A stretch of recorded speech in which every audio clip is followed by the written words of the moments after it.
படிக்கிறதுக்கு வயசு ஒரு தடை இல்லைன்னு பல பேர் சொல்லி கேட்டிருப்போம். அது உண்மைதான்னு தன்னோட ஆர்வத்தால நிரூபிச்சிருக்காரு ஒருத்தர். கடலூர் மாவட்டம் கடலூரை சேர்ந்தவர் செல்வமணி.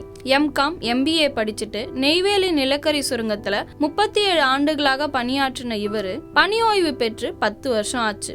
இந்த நிலையில தான் தன்னோட 72 வயசுல மறுபடியும் கல்லூரியில படிக்கணும்ன்ற ஆர்வம் இவருக்கு ஏற்பட்டிருக்கு. என் பேர் செல்வமணி. நான் வடலூர்லேருந்து வரேன். NLCயில் 36 வருஷம் சர்வீஸ் முடிச்சுட்டு இங்கே மறுபடி படிக்க வந்திருக்கேன். படிப்பு மேலே உள்ள ஆர்வம் தான். இன்னும் ஏதாவது ஏற்கனவே கொஞ்சம் தெரியும், அதை இன்னும் கொஞ்சம் இம்ப்ரூவ் பண்ணுங்கிறதுக்காக வந்திருக்கேன். பசங்க என்கிட்ட எல்லோரும் நல்ல விதமாக தான் பழகிறாங்க. தாத்தான்னு தான் சொல்கிறாங்க. நானும் ஒரு யங்ஸ்டர் மாதிரி என்னை இது பண்ணிக்கிறேன். இப்போ வேலை படித்து முடிச்சுட்டு வேலையில் ஜாயின் பண்ணி ரிட்டையர்ட் ஆகி வந்து படிக்கிறேன். அவங்க இனிமேல் தான் வேலைக்கு போகணும். அதனால் அவங்க நல்ல விதமாக இன்னும் நான் என்னை விட நல்லா படித்து அவங்க பாஸ் பண்ணி வேலைக்கு போகணும். சுப்பீரியர் எல்லாருமே எனக்கு நல்லா கோஆப்ரேட் பண்ணுறாங்க.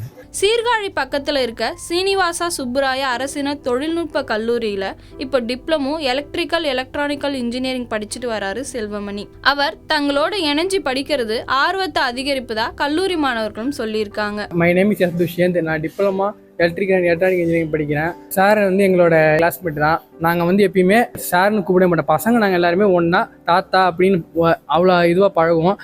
தாத்தாவும் எங்கிட்ட அவ்வளோ க்ளோஸாக பழகுவார்.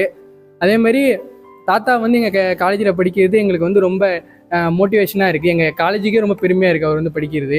அதேமாதிரி அவர் எலக்ட்ரிக்கல் ஃபீல்டில் ஒர்க் பண்ணியிருக்கனால அவர்கிட்ட எனக்கு தெரியாத விஷயத்த கூட நான் கற்றுக்கிறேன். ஒன்றா சாப்பிட்றது, ஒன்றா தான் கிளாஸ், ஒன்றா தான் இருப்போம் எப்பயுமே. சார் படிக்கிறது எங்கள் யங்ஸ்டர்ஸுக்கு ஒரு மோட்டிவேஷனாக இருக்குது ஃபுல்லாக. கல்லூரி பேராசிரியர்களும் இவருக்கு முழு ஒத்துழைப்பு கொடுத்து பாடம் நடத்திட்டு வராங்க. மேலும் இந்த செயல் மற்ற மாணவர்களுக்கு கல்வியோட அவசியத்தை வலியுறுத்தும் வகையில முன்மாதிரியா இருக்கிறதா கல்லூரி முதல்வரும் பாராட்டி இருக்காரு. சீனிவாசா சுப்புராய பாலிடெக்னிக் கல்லூரி புத்தூர் கல்லூரியின் முதல்வர் குமார். நான் என் கல்லூரியில் ஒரு 72 வயது நிரம்பிய ஒரு மாணவர் சேர்ந்திருக்காரு.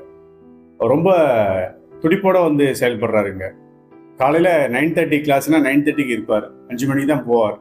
இடையில எல்லா மாணவர்கள் மாதிரியும் பேக் எடுத்துகிட்டு வருவாங்க, லஞ்ச் எடுத்துகிட்டு வருவாங்க. கிளாஸை ரொம்ப ஒழுக்கமான முறையில் கவனிக்கிறாங்க. அவங்களால எந்த ப்ராப்ளமும் கிடையாதுங்க. அவங்க உள்ளே வரும்போது நாங்கள் யோசித்தோம், நீங்கள் அட்மிஷனுக்கு வந்திருக்கீங்க, எப்படி உங்களால் முடியுமா அப்படின்னு கேட்டோம்.